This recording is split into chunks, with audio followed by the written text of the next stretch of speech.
जिस दिन मुफ्त दवाई मुफ्त पढ़ाई लागू हो गया उस दिन भारतवर्ष का राजस्व डबल हो जाएगा।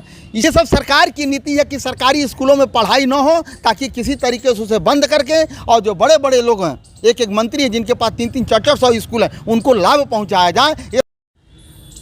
नमस्कार आदाब, आप देखना शुरू कर चुके हैं इस समय गोरखपुर हलचल। हम हमेशा कुछ न कुछ आपको जन मुद्दों से लेकर के आपके सामने आते हैं, खबरें दिखाते हैं। आज एक ऐसी ही खबर पे हम चर्चा करने जा रहे हैं। हमारे साथ एक बहुत ही क्रांतिकारी और समाज सेवी व्यक्ति के रूप में इनकी पहचान है, फिशरमैन के नाम से इन्हें जाना जाता है। तो फिशरमैन चंद्रभान निषाद जी के साथ हैं हम लोग हैं और शहर में कुछ नया करने जा रहे हैं। ऐसे कहें कि कुछ हलचल पैदा करने जा रहे हैं ताकि उस हलचल से कहीं ना कहीं जन सरोकार से वो जुड़ा हुआ है, जनता में एक तरीके की उबाल आने की संभावना है। तो आइए हम लोग डायरेक्ट इन्हीं से बात करते हैं और जानते हैं कि ये कौन से मुद्दे लेकर के आ रहे हैं और शहर में क्या नया होने जा रहा है। सर, गोरखपुर हलचल में आपका बहुत बहुत स्वागत है। सबसे पहले आपके चैनल के सभी दर्शकों को मेरा नमस्कार। अक्सर हाँ आप बोलते रहते हैं किसी न किसी मुद्दे पे, किसी न किसी विषय पे, तो क्या नया करने जा रहे हैं इस समय? देखिए, नया नहीं होने जा रहा है तो बहुत पुराना, जो कि भारतवर्ष के समस्त जनता का जो मूल अधिकार है वो होने जा रहा है। अभी मैं गोरखपुर के जो है कि चारों तरफ मैं एक होर्डिंग लगवाने जा रहा हूँ। मुफ्त दवाई मुफ्त पढ़ाई समस्त भारतवर्ष जनता का ये मूल अधिकार है और जिस दिन मुफ्त दवाई मुफ्त पढ़ाई लागू हो गया उस दिन भारतवर्ष का राजस्व डबल हो जाएगा। इस जो लेकर के मैं जो पूरे गोरखपुर में होर्डिंग लगवाने का कार्य। अक्सर प्रधानमंत्री नरेंद्र मोदी ये बात बोलते रहते हैं कि फ्रीबीज यानी मुफ्त की रेवड़ियाँ बांटना बंद किया जाए। आप फिर से मांग कर रहे हैं कि नहीं भाई, हमको मुफ्त शिक्षा और मुफ्त दवाई चाहिए और राजस्व भी आप डबल कर रहे हैं, कैसे संभव है? देखिए, रेवड़ी का जो आपने बात कहा तो मुफ्त भोजन नहीं चाहिए, मुफ्त कपड़ा नहीं चाहिए, ये होता है रेवड़ी में, लेकिन मुफ्त में ज्ञान जो होता है रेवड़ी नहीं होता है। और मुफ्त में दवा आज आप देखेंगे कि भारतवर्ष के तमाम लोगों का जितना लोग पैसा कमाते हैं उसका जो है कि 75% पैसा हर आदमी का, चाहे छोटा हो या बड़ा हो, जितने भी भारतवर्ष के लोग हैं 75% पैसा उसका दवाई और पढ़ाई में जाता है। 25% पैसा उसका जो रहता है 25% पैसे में उसको अपना घर चलाना है, कपड़ा चलाना, पूरा परिवार चलाना, नाते रिश्तेदार चलाना है, शादी विवाह, वो पूरा ज़िंदगी जो है परेशान रहता है। होना क्या चाहिए? होना ये चाहिए 75% पैसा उसके जीवन के लिए होना चाहिए, 25% पैसा शिक्षा और दवा में खर्चा होना चाहिए। लेकिन दवाई को लेकर के जहाँ तक बात है तो सरकार तो बहुत ही सचेत है। आपने देखा होगा कि सरकार आयुष्मान कार्ड बनवा रही है और 5 लाख तक का मुफ्त इलाज की व्यवस्था की। आप कैसे कर रहे हैं? सरकार अनभिज्ञ है, नहीं काम कर रही है। देखिए, वो 5 लाख रुपया जो दवा जो दे रही है सरकार, जो बना रही है 5 लाख रुपए का जो कार्ड बना रही है और दे रही है, उसे आपको ज्ञात होना चाहिए उसे दलाल पथ को लाभ है। 5 रुपये की दवा में जो बिल कितना का बनता होगा आप अनुमान लगा लीजिए। जो कि वो दवा अगर सरकारी हॉस्पिटल में हो तो मेरा मानना जहाँ वहाँ 50,000 रुपये लग रहा है वहाँ 5,000 रुपये में दवा हो जाएगी। वो केवल एक भरमावा है। हम कहते हैं जब आपको फ्री देना ही है तो उसको फ्री होल्ड कर दो, उसमें स्मार्ट कार्ड की क्या आवश्यकता है?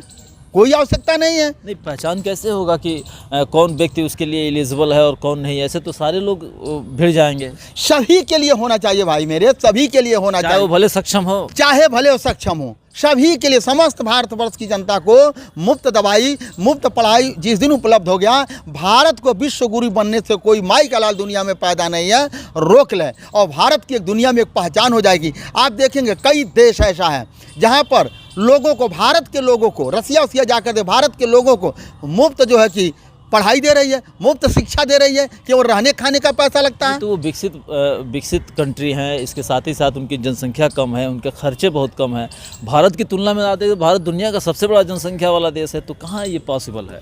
देखिए, क्यों नहीं भाई, हम कहते हैं जिस दिन आप देना आप देखेंगे जो दवा का जो पत्ता आता है 114 रुपये का पूरा वो जो है कि पैकेट आता है, उसमें 10 पत्ता होता है। 114 रुपये का मैंने लिया तो 114 रुपये का पूरा पैकेट आया और बिकता हर जो है कि पत्ते पर 114 रुपये रेट लिखा है। मतलब 1 रुपया जो है कि 40 पैसे का एक पत्ता का, और कितना बना देते हैं लोग, 100 रुपया प्रिंट देते हैं।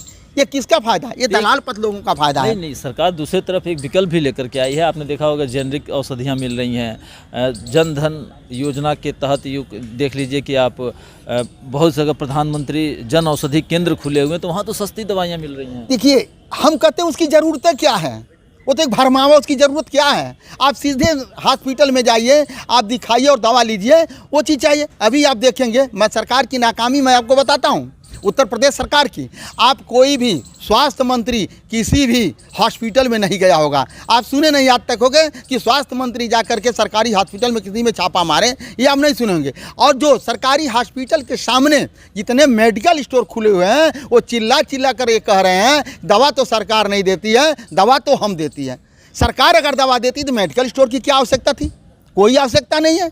ये केवल फरमावा है, ये सरकार केवल छलने का काम कर रही है। नहीं, आप जिला अस्पताल में चले जाइए, मेडिकल कॉलेज में चले जाइए, एम्स खुला हुआ है, वहाँ तो दवाइयाँ मिल ही रही हैं, देखिए इलाज भी हो रहा है, तो ऑपरेशन जैसा सख्त इलाज, सर्जरी हो रही है, काफ़ी फ़ायदा हो रहा है लोगों। अरे मैं कहता काफ़ी फायदा, मेडिकल स्टोर की अगर वहाँ खुला हुआ है तो मेडिकल स्टोर क्या कह रहा है? अगर वहाँ मेडिकल स्टोर की जब दवा नहीं बिकेगी वो क्यों खोलेगा? वो तो मेडिकल स्टोर चिल्ला चिल्ला के कह रहा सरकार दवा नहीं देती है, सरकार दवा तो मैं देता हूँ। आपके सामने जाकर देख लीजिए, आपको मेडिकल कॉलेज जाकर देख लीजिए, सदर के सामने देख लीजिए, तमाम मेडिकल स्टोर खुले हुए हैं। क्यों खुले हुए हैं? ये इसीलिए खुले हुए हैं कि वहाँ दवा नहीं मिल रही है। और सवाल ये रहा शिक्षा का। शिक्षा जो होता है, सरकार अभी निजीकरण पर ज़्यादा ध्यान दे दी, 5000 स्कूलें बंद करने जा रही है।